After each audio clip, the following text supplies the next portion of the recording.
ഈ നിലമ്പൂരിൽ ഇപ്പം കോൺഗ്രസ് ഒരു ആശയക്കുഴപ്പത്തിൽ നിൽക്കുകയാണ്. കോൺഗ്രസിന് യാതൊരു ആശയക്കുഴപ്പവും നിലമ്പൂരിലില്ല.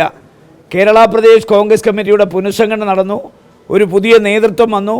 ആ നേതൃത്വം ഇന്ന് രാത്രിയോടുകൂടി സ്ഥാനാർത്ഥിയുടെ പേര് ഹൈക്കമാൻഡിനെ അറിയിക്കുകയും ഹൈക്കമാൻഡ് അത് അംഗീകരിച്ച് ആ പേര് വെളിപ്പെടുത്തുകയും ചെയ്യും. ചില ഭീഷണികൾ ഇതുപോലെ തന്നെ ശ്രീ അൻവർ പാലക്കാട്ട് ഉയർത്തിയിരുന്നു. അതുപോലെ തന്നെ അവിടുത്തെ രമ്യ ഹരിദാസ് മത്സരിച്ച മണ്ഡലത്തിൽ ആലത്തൂരും ഉയർത്തിയിരുന്നു.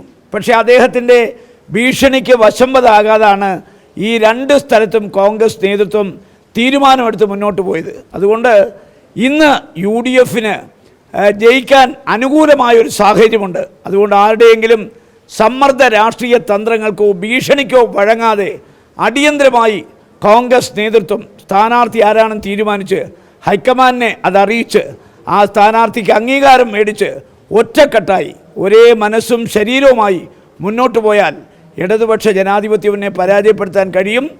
ആരുടെയും സമ്മർദ്ദ രാഷ്ട്രീയ തന്ത്രങ്ങൾക്ക് വശംവദമാവുകയോ വഴങ്ങുകയോ ചെയ്തെന്ന് അതിശക്തമായി ഞങ്ങൾ ആവശ്യപ്പെടുകയാണ്. കോൺഗ്രസിന്റെ ഒരു നേതാവ് പോലും അൻവറിന്റെ ഭീഷണി അല്ലെങ്കിൽ ഇതിനെ ഭീഷണിപ്പെടുത്തേണ്ട എന്നുള്ളൊരു അഭിപ്രായം ഇതുവരെ പറഞ്ഞു കേട്ടിട്ടില്ല. അല്ല, ഞാൻ പറഞ്ഞല്ലോ, ഞാൻ കോൺഗ്രസിൻ്റെ എത്രയോ വർഷം 68 തൊട്ട് കോൺഗ്രസ് പ്രവർത്തിക്കുന്ന ആളാണ്.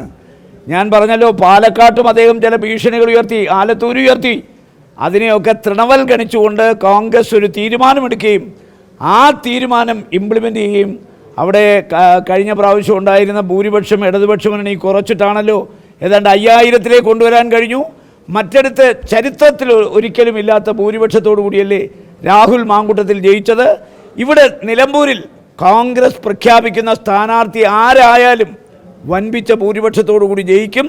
കാരണം ഇന്ന് കേരളത്തിലെ പുതിയ നേതൃത്വത്തിൽ ജനങ്ങൾക്ക് ഒരു ആത്മവിശ്വാസം വന്നിട്ടുണ്ട്. ആ ആത്മവിശ്വാസം അനുസരിച്ച് അവർ തീരുമാനമെടുത്താൽ ആ തീരുമാനത്തെ ജനങ്ങൾ അംഗീകരിക്കും. അതുകൊണ്ട് ഇത് വലിച്ചിഴച്ച് നീട്ടിക്കൊണ്ടു പോകാതെ ഇന്ന് തന്നെ സ്ഥാനാർത്ഥി പ്രഖ്യാപനം ഹൈക്കമാൻഡിനെ കൊണ്ട് നടത്തിക്കാൻ കേരളത്തിലെ കോൺഗ്രസ് നേതൃത്വം തയ്യാറായാൽ ആ തീരുമാനം ജനങ്ങൾ ശിരസ വഹിക്കും. ഈ അൻവറിൻ്റെ താൻ ഉദ്ദേശിക്കുന്ന സ്ഥാനാർത്ഥിയാക്കാൻ ഒരു തന്ത്രമാണെന്ന് കരുതുന്നുണ്ടോ അൻവറിൻ്റെ? ഞാൻ പറഞ്ഞല്ലോ, അതല്ലേ ഞാൻ പറഞ്ഞത്, സമ്മർദ്ദ രാഷ്ട്രീയ തന്ത്രങ്ങൾക്കോ ഭീഷണികൾക്കോ വഴങ്ങാൻ ഒരിക്കലും കോൺഗ്രസ് നേതൃത്വം തയ്യാറാകാൻ പാടില്ല. ഇതേ തന്ത്രങ്ങൾ തന്നെ നമുക്ക് പാലക്കാട്ട് കാണേണ്ടി വന്നില്ലേ, നമുക്ക് ആലത്തൂരിൽ കാണേണ്ടി വന്നില്ലേ.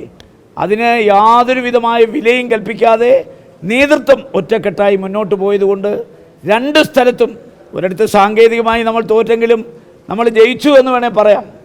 കഴിഞ്ഞ പാർലമെൻറ്റ് ഇലക്ഷനുമായി താരതമ്യം, കഴിഞ്ഞ അസംബ്ലി ഇലക്ഷനിൽ രാധാകൃഷ്ണൻ കിട്ടിയ വോട്ടും ഇത്തവണ കിട്ടിയ വോട്ടും തമ്മിൽ താരതമ്യം ചെയ്താൽ അവിടെയും സാങ്കേതികമായി പരാജയപ്പെട്ടെങ്കിലും വിജയിച്ചു എന്ന് വേണം നമ്മൾ കരുതാൻ. അപ്പോൾ പാലക്കാട്ട് അദ്ദേഹത്തിൻ്റെ ഭീഷണിയും വില പോയില്ലല്ലോ.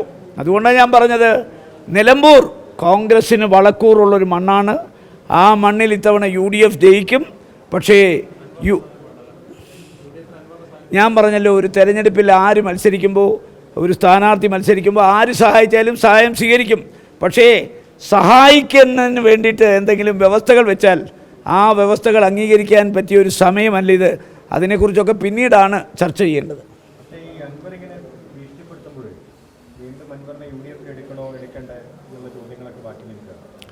അത് കോൺഗ്രസ് ആണ് UDF നേതൃത്വം കൊടുക്കുന്നത്.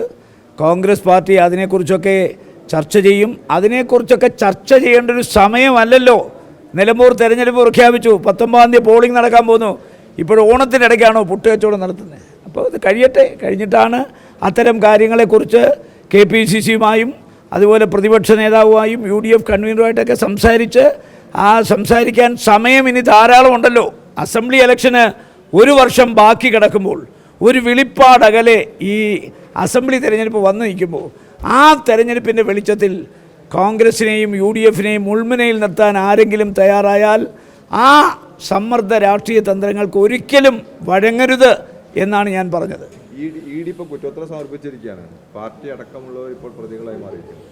പിണറായി വിജയൻ എപ്പോഴും പറയാറില്ലേ, ഉപ്പ് തിന്നവൻ വെള്ളം കുടിക്കും, വെള്ളം കുടിച്ചേ മതിയാവൂ. നമ്മുടെ കേരളത്തിൻ്റെ ചരിത്രത്തിൽ നടന്നിട്ടുള്ള ഏറ്റവും വലിയ അഴിമതികളിൽ ഒന്നാണ് ഈ ബാങ്ക് അഴിമതി എന്ന് പറയുന്നത്. 3 പാർട്ടി സെക്രട്ടറിമാർ.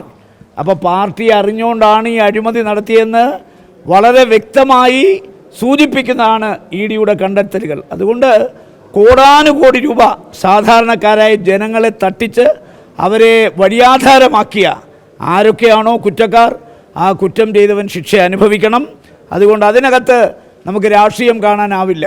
കാരണം ഈ ബാങ്കിൽ നടന്ന തട്ടിപ്പ് കേരളത്തിലെ സഹകരണ പ്രസ്ഥാനങ്ങളുടെ അസ്ഥിവാരം തോണ്ടുന്ന ഒരു അഴിമതിയാണ്. ആ അഴിമതിക്ക് കൂട്ടുനിന്നവർ അർഹിക്കുന്ന ശിക്ഷ കിട്ടേണ്ട ആളുകളാണ്.